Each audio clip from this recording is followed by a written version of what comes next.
Heyo everybody, Haku here with this week's review of Tower of God, and this week we had Chapter 310, or Season 2, Episode 230, and this one, like I said before, I think during the actual live reaction, this was a really big chapter. Like, it was very long as well, but it was very big in terms of content and everything we got, and I liked the different things we saw. We focused very little, actually, on Baam and Khun, and some of the more main characters, and barely saw them, but we still got a lot with a lot of characters, and I like chapters and storylines where we're getting a lot with all of our full cast, not just a few important characters. But we start out with this cold area, and Sachi and Boro are in it, and they mention crystal shards, which are apparently a dangerous type of Shinhui that are around here.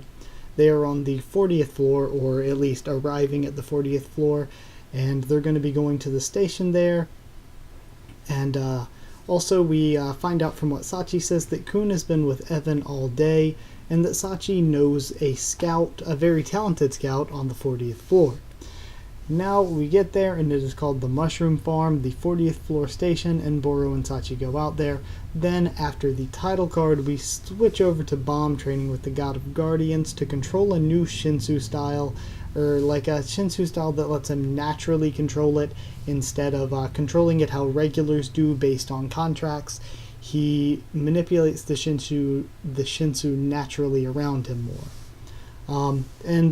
Also, the translation translated it as Shinsu Black Hole Sphere, and I was like, that's kind of an interesting name. Is he learning the same thing that Karaka uses? But I don't think so, because the blog kind of retranslates it as Shinwan Ryu, and the Shinwan Ryu is the way that they said they could best translate it was godly circular flow. So Baam's new sort of technique is probably going to be godly circular flow, and we'll probably get more into that in the future from what the blog says. But it's interesting that I think the whole black hole sphere thing was a mistranslation. We then see Sachi again. He says he's been to the 40th floor several times, and that there's a painter there with mysterious eyes, and he settled there because he likes the scenery, and he detects and fights off intruders because he likes the peace, and then he arrives, and his name is Hockney, and we get to meet Hockney.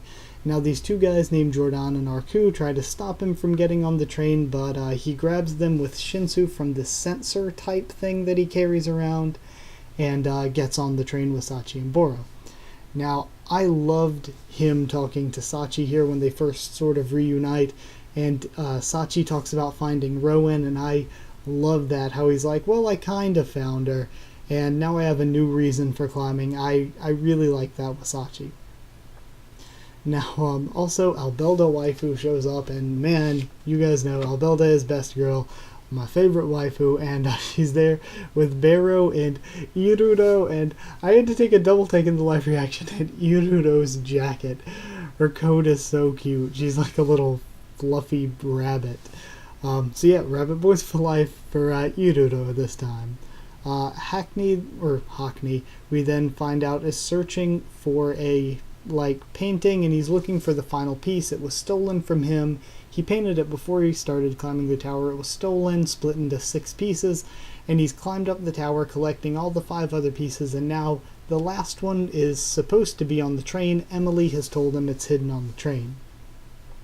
Which, of course, we know that Emily is sort of being manipulated by Rachel and her team. Also, the painting is called Red Light, which I brought up as interesting, wondering if it's related to Wangnan in any way, since everyone always calls him Prince of the Red Light District. I thought that was sort of an artistic flourish, calling him that on SIU's part, but it may be interesting that it could actually have a real meaning in conjunction with this painting. Now, we then see Yura and Joaquin talking about sort of using Hockney. They're going to sort of use Baam's team and him staying with them to bring him to them, and they plan on later using him as a spy, possibly. And we find out also that Yura said they chose him to be their scout because he is originally from the Floor of Death. So he should obviously know some sort of way to get around there safely if he's from there and still alive. Now, I thought the moment was hilarious between Barrow and Hockney, where he wanted to paint her because she looks like Venus. I thought that was very funny. Also, we find out Yura says he can't refuse me because I have part of his soul, so obviously Yura has the last part of his painting. And it really, this whole thing made me think again, Rachel is really, really lucky to have Yura and Joaquin to carry her up the tower, because Rachel is really so unremarkable when it comes to abilities. Even smarts, she brings them together, but she's not really that smart. She's not good at the whole planning stages. We've seen Khun outsmart her very easily time and time again, but the thing is, she gets together these people, and I think that's what makes her even more hateable of a bad guy, because she isn't the bad guy like Joaquin, where you're like, oh, he's a bad guy, but I respect his strength and backstory.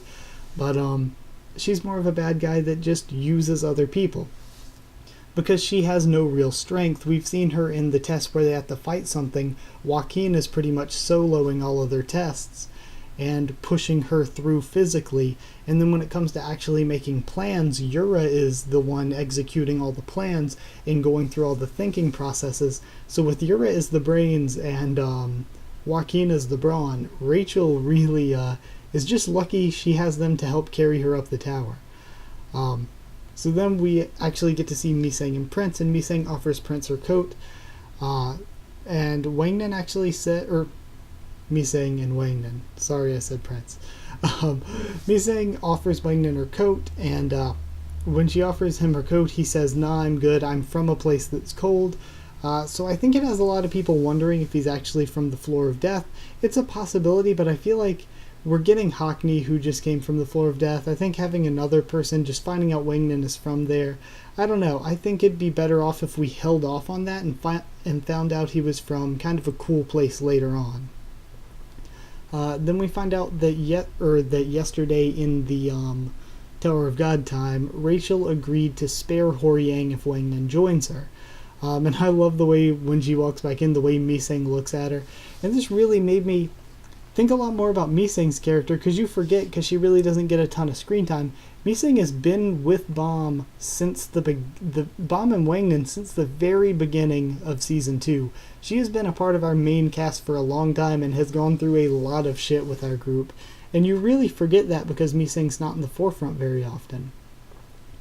So then Rachel actually frees Wangnan, and she mentioned she climbed the tower before with somebody that wanted to kill her, and of course talking about Khun. So she says that she doesn't want him to be her friend or her companion. They're just going to climb together and use each other to get to the top and make their own dreams and ideals come true. So Wangnan agrees with a few conditions, and we know that he's not agreeing because he likes her, wants to ally with her, or trusts her at all, or even plans to be loyal to her. He'll likely betray her or ditch her in the future, but he's joining her, at least for now, because it's going to save people. And he leaves her with the conditions that Misang is going back with Kasano to Horiang in order for Kasano to fix Horiang. And also he vows that one day he will avenge Akraptor and she will get what's coming to her for killing Akraptor. And then we get, I believe at the very end, very end was when Khun was training with Evan, and he gives this really, really cool speech about sort of how, I really like this speech. It's basically kind of about how life isn't just about breathing or blood pumping through your veins. Life is more than that. If you were alive and breathing and worried about being alive and breathing, yet you never did anything with that, what would be the point of living? You would still end up with nothing. So I think it's really cool that he says that traveling with Baam is something special, something important, something that he's willing to dedicate his life to. So I think that's really, really awesome that Khun sort of has that mentality that I might die if I go along with what Baam plans, but the thing is, if I don't go along with it in order to just keep breathing, what kind of a life is that? So I really like Khun's attitude about all of this, really. Then we have a lot of info from the blog, actually. The blog says that Hockney is named after David Hockney, which I actually learned that before reading the blog, because after the chapter I was like, that's kind of an odd name, I should look it up. But SIU said that the name has no meaning at all. He just had one of, and of course David Hockney is a British artist, And SIU said the name has no meaning. No meaning. He just had a David Hockney art book sitting around when he was riding and was like, okay, I'll use that as the name. So the name has no real meaning. It was just sort of coincidence. And he also mentions that he's from the floor of death and really good with an observer. And that he said that Rachel and Wangnan getting together like this has been planned for a very long time, and it was going to be earlier in the series, but he pushed it back until now because he wanted the timing to be right. And he also mentions that the ultimate goal of a lot of rankers is to surpass Zahard's floor, and that's why Zahard had to seal it off with the key. Now, I think this is really, really cool because it shows that there are a bunch of high rankers that are like, I'm ranked up there near Zahard anyway, why can't I just surpass him and become the new king? And that's why he locked it off. And what I was going to even say before reading the blog today was that I figured the princesses were sort of like a security system. He puts a bit of his soul into these powerful regulars that become rankers to make them even more powerful, and a lot become high rankers. And then he has these really, really the most powerful princesses that have a part of his strength, gives them each a piece of the key, with maybe not even telling them that it was part of the key. So basically anyone who wants to try to surpass him has to go through 13 of the strongest people in the tower that he raised up.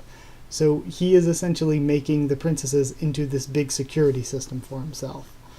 So I think that's a very, very interesting way to look at what Zahard's doing here, and it also means there's going to be a lot of cool stuff in the future, because I said it already before last week that I think this whole key thing is going to lead to some arcs in the later stages of the story, where it's going to be about a bunch of different groups, a bunch of different people out searching and trying to get all the pieces of the key to try to go and surpass Zahard, and then eventually we're going to be climbing the floors higher than what the top of the kingdom is right now.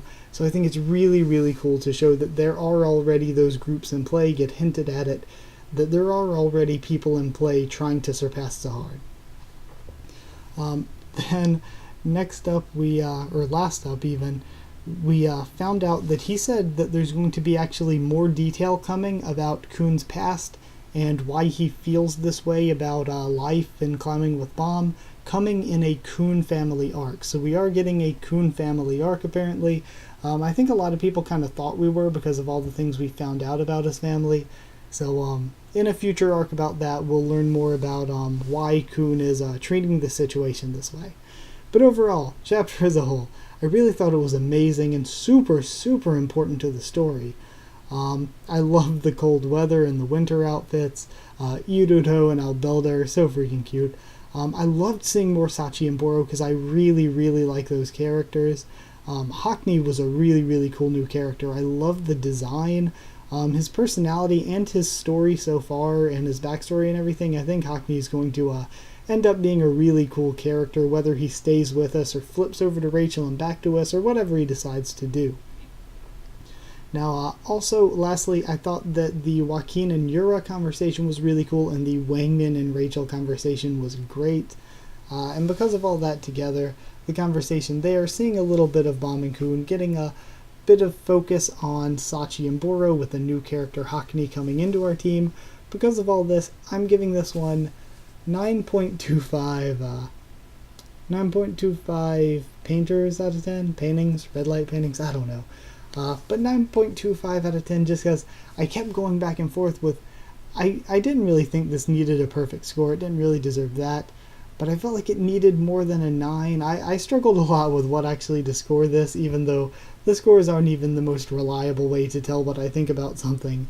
But yeah, either way, that's about what I think of this one. So I'm wondering what you guys thought.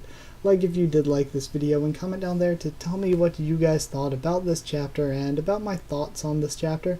There's a lot to talk about with this one. A ton of information was given to us. Also, subscribe for more Tower of God, a ton of other things on the channel.